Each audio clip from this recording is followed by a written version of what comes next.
Ya murakoze kandi reka dukomeze gusobanura ibingibi bijyanye na welcome call. Ya nkuko twari kubivuga mbere ni ukuvuga iyi porogaramu ishobora gufasha abantu kugira ngo bazi. Ifite phase ebyiri cyangwa phase ebyiri. Phase ya mbere niyo ngiyo izarangira mu kuvuga n'amezi 6, ni ukuvuga kuva mu kwezi kwa mbere igitegeko ryabaye tariki 19 kugeza ukwezi kwa gatandatu. Aho niho hari phase ya mbere aho ngaho. None phase ya kabiri izatangira mu kwezi kwa gatandatu, ariyo hagati y'umwaka wa 2023. None nkuko twabivuze, phase ya mbere ni phase yo kumacinga, ni ukuvuga aho ngaho no kumacinga gusa, cyane cyane kumacinga, ni ukuvuga kumacinga no kuvuga guhuza impunzi n'abaterankunga babo cyangwa aba sponsors babo.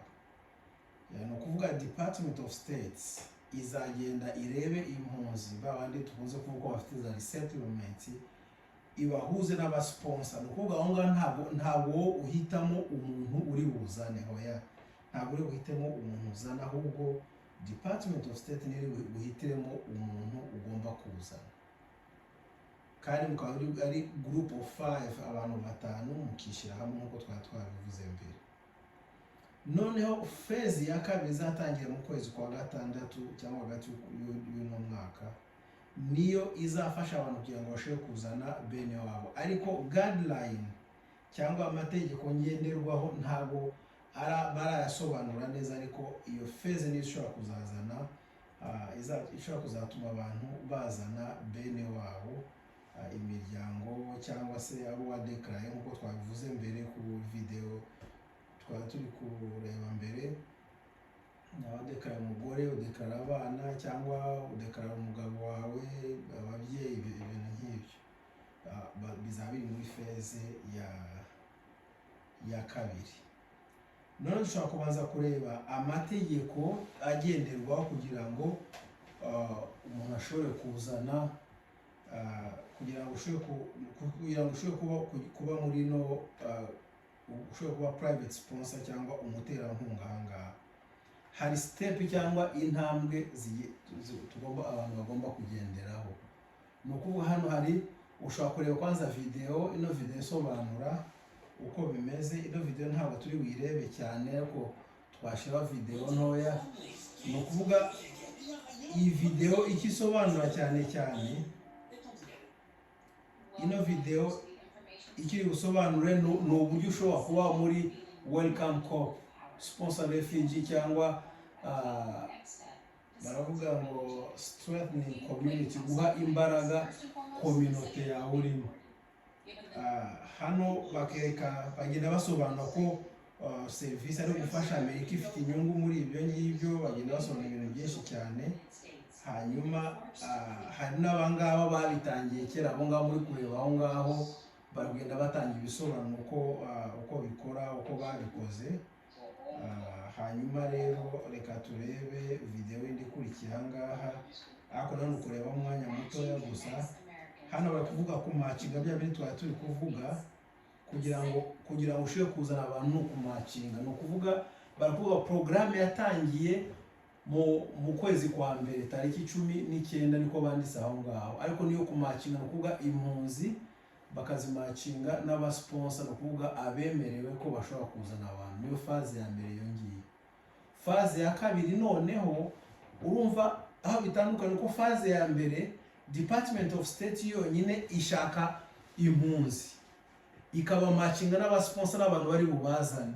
Niyo phase ya mbere yongiye. Ariko noneho phase ya kabiri ni ukuvuga umusponsor cyangwa umuterankunga iwe wenyine azareba, azashakisha, azakora identification cyangwa ashake impunzi ahite ko ana sponsoring. Niyo mpamvu navuze aho ngaho ko aho ngaho niho umuntu ashobora kuzana umuntu w'umuvandimwe cyangwa uwazi ibintu nk'ibyo ngibyo. Hano baravuga ngo will allow welcome American to identify particular refugee in need of protection and welcome. Ni ukuvuga aho ngaho none ni wowe sponsor niwe uzashaka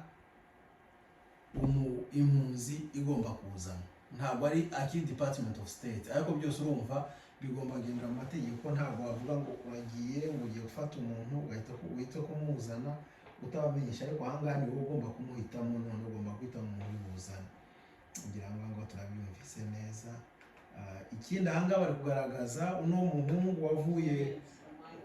wavuye mu kindi gihugu, ngira ngo muri za Burkina Faso cyangwa za Benin gutyo, ko aravuga Igifaransa, hanyuma aca muri za Mali n'ahandi hose kugira ngo na za Nigeria kugira ngo bashobore kumacinga n'uriya mama. Urabona uno muhungu n'uriya mama ntaho bahuriye, ntabwo ari umuvandimwe we.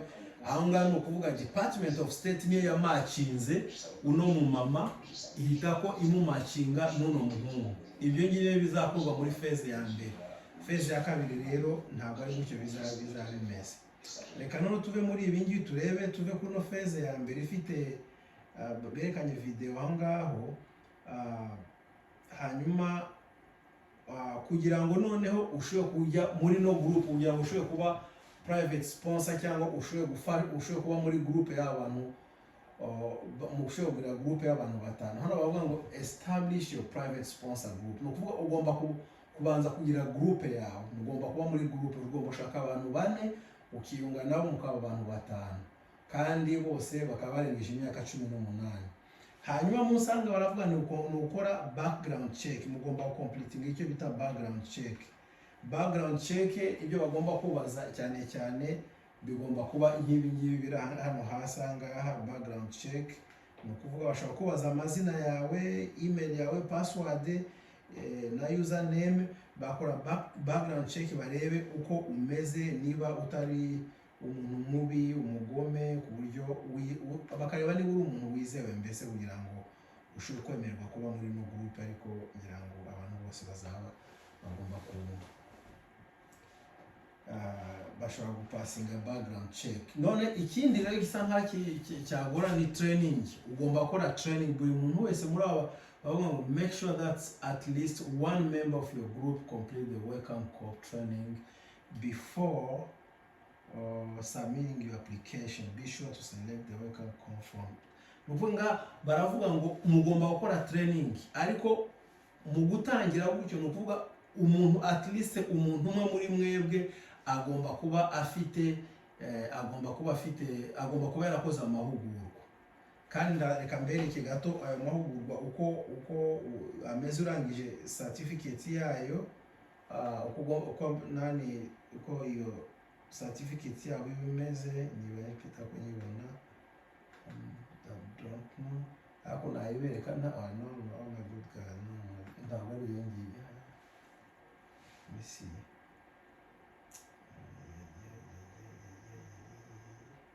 community sponsorship, private sponsorship. Ndaza kureba iyo ko nari ngifite aha ngaha iyo certificate yabo, ndaza kubibereka nta kibazo, kuko amahugurwa narayarangije narayakoze. Rero iyo certificate niyo ndi bushake ndebe uko bimeze. Community sponsorship, okay, kandi I think irabari ngiyi niyo certificate iyo ngiyo. Certificate iyo urangije amahugurwa yabo baguha certificate. Hano banditse certificate of completion, ko banditse aho ngaho. Banditse ngo Paul Ndahigwa arengewe sponsorship essential for welcome call. Ni ukuvuga issued, hano munsi baranditse issued to Paul Ndahigwa on January 28, 2023 for sponsorship essential for welcome call. No kuvuga nawe ugomba kugira certificate imeze nk'iyi ngiyi. at least umwe muri mwebwe muri groupe yanyu agomba kuba afite certificate imeze nk'iyo ngereka twihute turebe. Ikindi kandi bavuga umugomba kuba mufite, bavuga ngo attend an application support session. No kuvuga umugomba kwa applyinga ukora application yo kugira ngo mwemerwe. Yo group of 5 mugomba gukora application kugira ngo mwemerwe. Ikindi kuri application ushobora guklika ahangaha ukareba application uko imeze no kuza ibyo byose. Hari ibyo basaba ahangaha ugomba kuba ufite, ni ibintu bitari bikeya ariko ni application uko niko ibimeze. Murakoze ko mubonye application. Noneho rero hakabaho complete your welcome plan. Kuvuga ugomba kuba ufite plan yo kugira ngo uzakire abo bantu. Plan ushobora gukora plan yawe wenyine uko byumva, cyangwa na groupe yanyu mushobora gukora plan uko mubyumva, kandi ikaba ari plan. Reka mbereke welcome plan nakoze, wenda nta kibazo, nta banga ririmo, nayiberekaho gatoya mukareba welcome plan yanjye yo kwakira abantu uko nayikoze. Ntabwo ari byinshi. Ni karibu refugee sponsorship, depend welcome plan, meet refugee newcomers at the airport and transport them to housing. No kuvuga ibingibi ni plan yanjye ngiyo nakoze gusa, ariko no kwibereka gusa, ariko buri muntu agomba kuba afite plan yiwe. Ikindi rero baravuga ngo ugomba gusigninga commitment. Ino commitment iyo imeze nk'amasezerano mugomba gukora. Ngira ngo amasezerano urumva bakubwiye ngo private sponsor group commitments. Iyi ngiyi ukuvuga muri abo bantu batanu buri muntu wese agomba kuyuzuza. Icyo ugomba kureba cyane ahangaha, ugomba kureba reception, kwakira abantu, ku lodging abantu, kubaha icumbi, care iri mu buryo bwinshi cyane, assistance and support, 30 to 90 days, 90-day progress reports.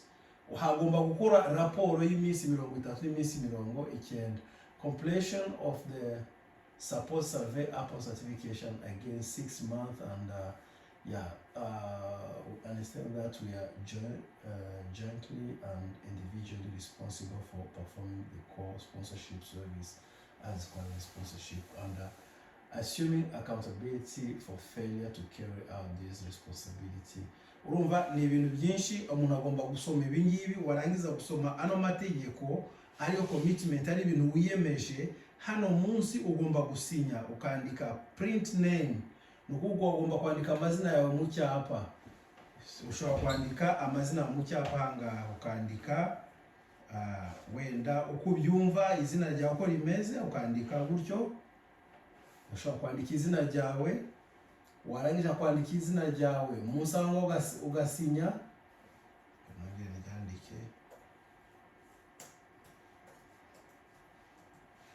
Okay, ugasinya.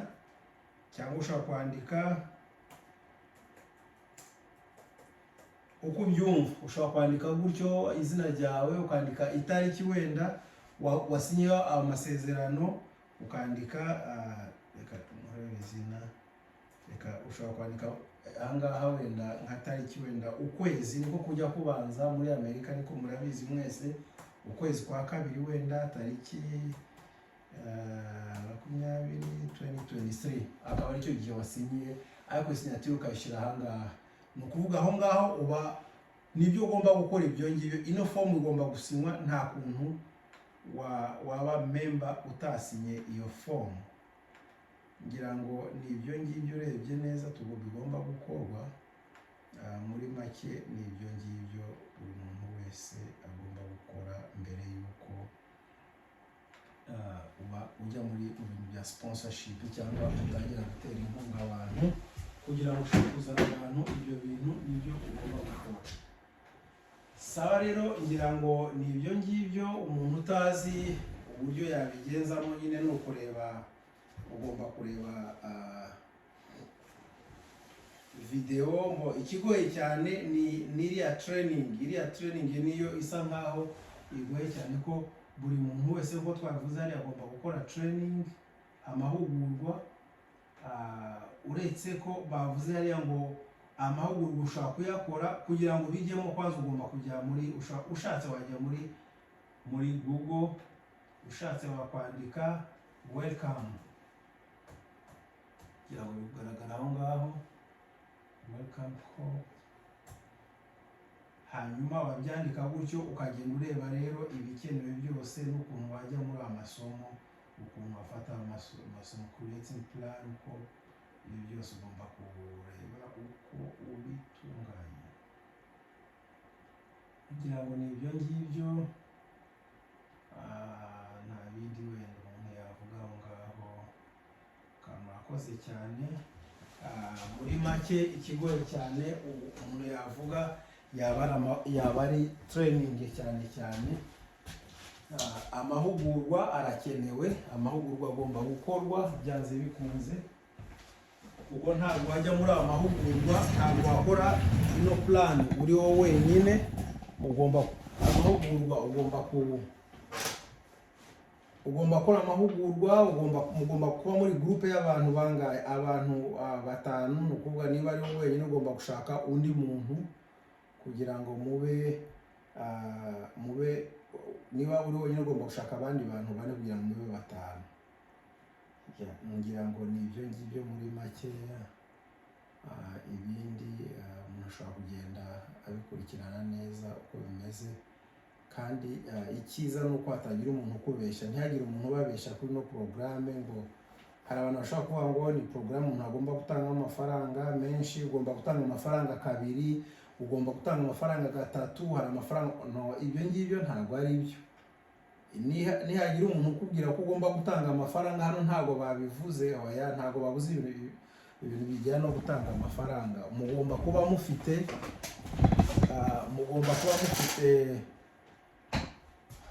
ibihumbi 2,275 kuri buri muntu by'amadolari. Ikindi kandi mu gihe uri kuza ari application, hari ukuntu bashobora kukubaza bank statement yawe, kandi bakavuga ngo ugomba ukureho izina ryawe, ukure na bank account yawe cyangwa account number yawe ikure, kugira ngo information zitagaragara, ariko ukaba ni ngombwa ko ugaragaza uko byagenda kose ufite amafaranga. Ndumva ari gutyo, ariko abantu benshi bari kuvuga ngo ni ugutanga amafaranga, ugomba gutanga amafaranga ya naya ugaha abantu kugira ngo bagufashe. Ntabwo ari gutyo bimeze. Ni program iri free ku muntu. Urumva phase ya mbere cyangwa phase ya mbere ni ukumacinga, ntabwo uhitamo umuntu uri bufashe. Phase ya kabiri ushobora guhitamo, none ushobora identifyinga umuntu uri bufashe, uri buzane.